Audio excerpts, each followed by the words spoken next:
As I was saying, even though I didn't have any concrete evidence, nothing that I could really point to and say, you're cheating, in my heart of hearts, I knew that he was. In the beginning of our relationship, he never had a problem with me going through his telephone. We used to go through each other's telephones periodically, with or without each other's knowledge. But it got to the point where he didn't want me going through his phone, and he was very anal. He became very anal about keeping his phone on him and watching when he did leave it in a room, like kind of watching to see if I was going through it. And he would say something to me about it to try to make me feel guilty about it.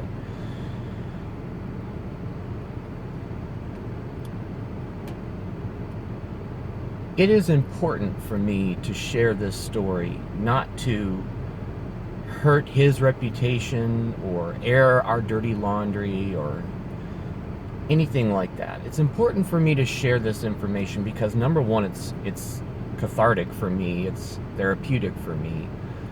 And number two, it's important for me to hear myself say these things out loud. And it's important for me to know that what I have experienced and what I'm going through might help somebody else. But most importantly, there's lessons to be learned through all of this for me. Hopefully for him, but I have no control over him whatsoever. I've been contacted by some of the guys that he has been with, supposedly before we divorced. We're not divorced yet, but before we separated. And some of the guys that he has currently been sexual with in our separation. As a result of him talking about me to them, showing my picture to at least one of them, giving my name to at least one of them, and telling this individual that we were no longer married. And the individual contacted me the day after our 3-hour conversation. And incidentally, the purpose for that conversation was, if I haven't already shared that, and I may have, was so that we could get past all of the bitterness and unforgiveness and anger toward each other. I had told him that I didn't want to be his friend, but I certainly didn't want to be his enemy. And I just wanted to get past all of that negativity so that we could just turn the page in our respective lives and go on with our lives without bitterness. And I want to be able to heal. It's important for me to be able to heal and to go on with my life. Another thing that's extremely important for me, as I've already said, and the most important thing, is for me to learn the lessons that need to be learned through this.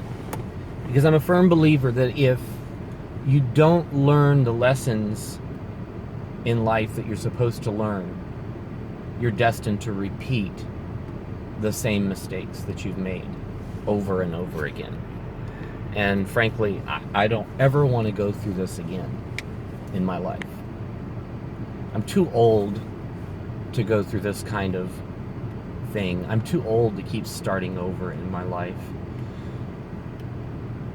As I indicated earlier, I've lost everything. The only thing I have left right now, material-wise, are the clothes on my back and a few personal items, some of the things my children made for me, photographs that I've collected over the years, and my car. I had to take the little bit of retirement money out that I had from 2 different jobs to live on until I could find employment. I'm about out of that money. I don't know what I'm going to do if I don't find work soon. I'll end up losing this car, and if I lose this car, I don't know how I'm going to find work and get to and from work. So I do have a lot of anxiety, and I do have a lot of stress, and I do have a lot of insecurity over what's going to happen to me. from here on out. But in terms of the lessons that I've learned, I've learned that I've compromised some of my core values in order to be with somebody. I've learned that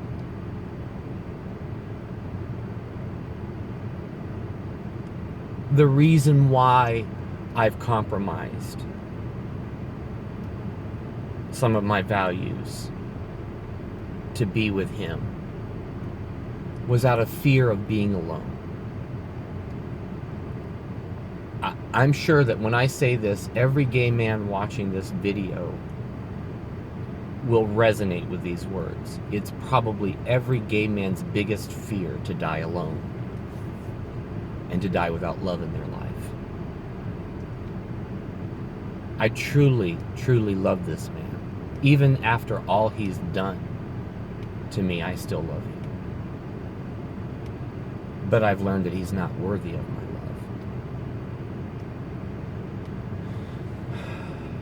I've learned that he doesn't know who he is.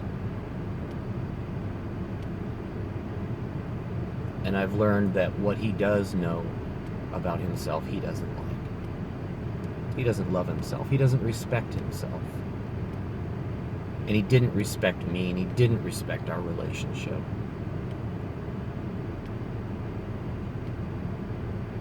I've learned that I overlook red flags in relationships. And again, it's out of fear of being alone. So I have to learn to stop doing those things. I have to learn not to be afraid of being alone. I have to get to the place in my own personal growth where I love myself enough that I am comfortable being by myself. And come to a place where I realize that I'm whole without another person in my life. I want love. I want true love. I want to spend the rest of my life with somebody who will love me, who will reciprocate the kind of love that I'm capable of giving. And that's a love that is deep. That's a love that is unconditional. I overlooked a lot of my husband's faults. And I'm certainly far beyond perfect. I have a lot of qualities I know that irritated him and that bothered him. And it wasn't all bad. There were a lot of good things in our relationship. We had a lot of good times together, and he has a lot of good qualities. He's artistic. He's a great hairstylist. And as I told you earlier, he's great with horticulture, great with plants. He's great with decorating a home. He's got a great sense of humor.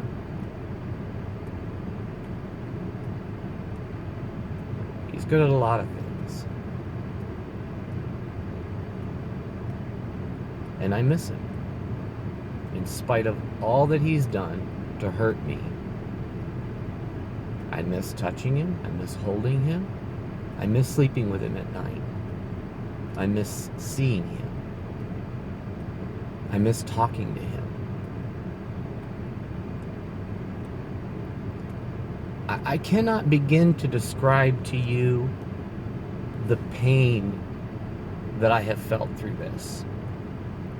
It's been like somebody has just ripped my heart out of my chest and dashed it into a million pieces. And along with it, all of my hopes, all of my dreams for a future with somebody that I passionately love. And all that's gone now.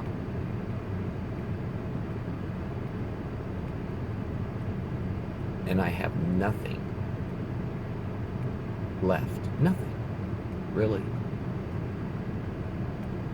People say, oh, well, you still have your life, and you still have your kids. And yes, I still have my kids, even though I can't be physically with them. They're over 400 miles away from me. My kids mean so much to me, and they're wonderful kids, and my husband loved them, and they loved him. He was good with my kids.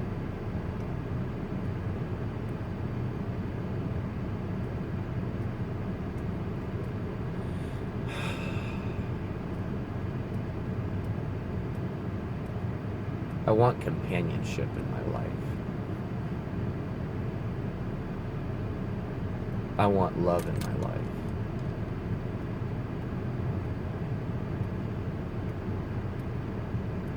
I want passion. I want all the things that I put in that miscellaneous romance ad.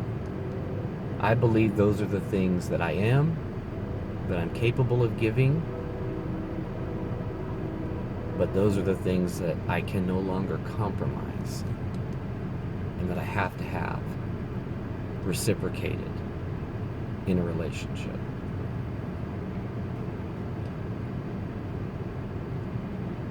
I hope that people who watch this will gain something from it. I hope that it will help somebody. Feel free to make any comments if you want, but please be kind, because right now I'm very vulnerable, extremely vulnerable. So if you don't have something kind to say, please refrain, okay? If there's something constructive that you want to say, but it's negative, please say it in a constructive way.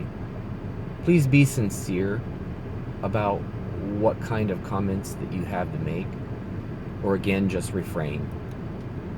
Because I've had enough negativity in my life right now, and I have enough pain in my life, and I certainly don't need strangers to be ugly to me right now. I just don't. But I welcome any kind of positive input, or even, again, negative input that's constructive, that's meant in a spirit of love and compassion.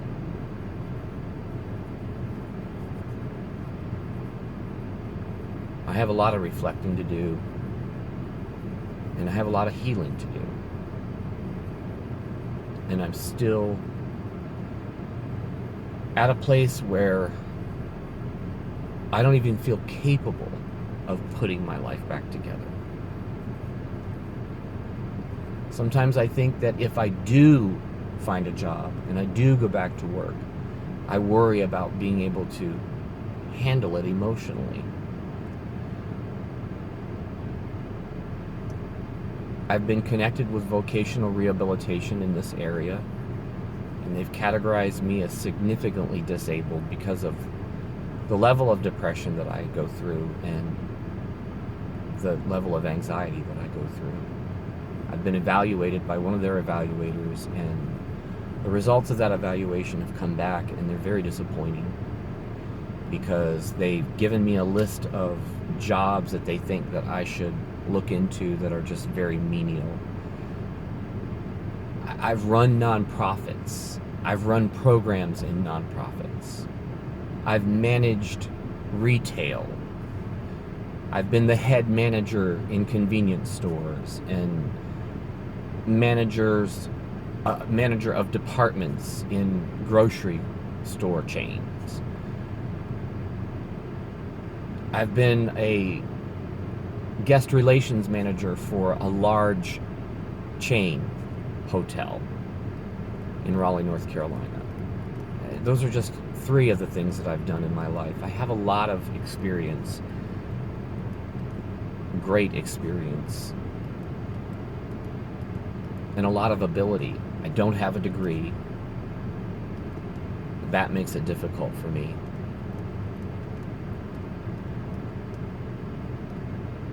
So I pray,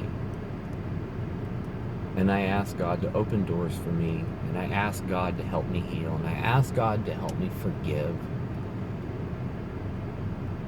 and I pray for him sincerely. I've experienced a great deal of anger towards him. I have contacted him through email, through text message, telephone calls, to express some of that anger. I've never threatened any physical harm to him,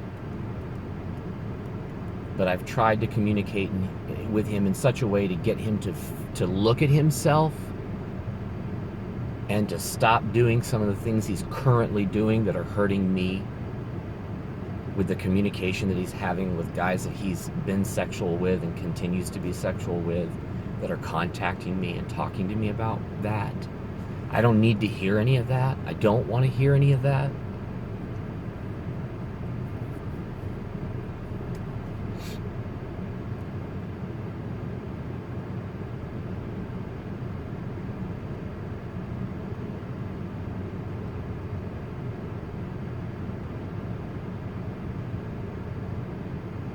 I don't know what else to say, except that I certainly hope that things begin to take a more positive turn in my life. And those of you who have a spiritual belief, I'm not a religious person, but I do have a spiritual belief, and I do believe in God, and I do believe God is love.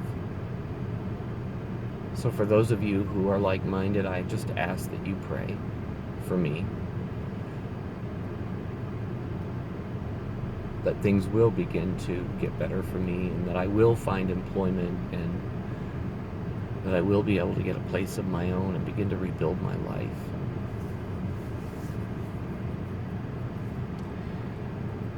And find somebody eventually, when I'm emotionally ready, to have somebody real in my life. And that that person will find me, or that I will find them. Unfortunately, because of North Carolina law, I have to stay married to my husband for a year and a day from the time that we separated. So I will not be able to get divorced from him until August 28th of 2017, which makes me kind of feel stuck and in limbo right now. And it's not a good feeling. It's not a good place to be.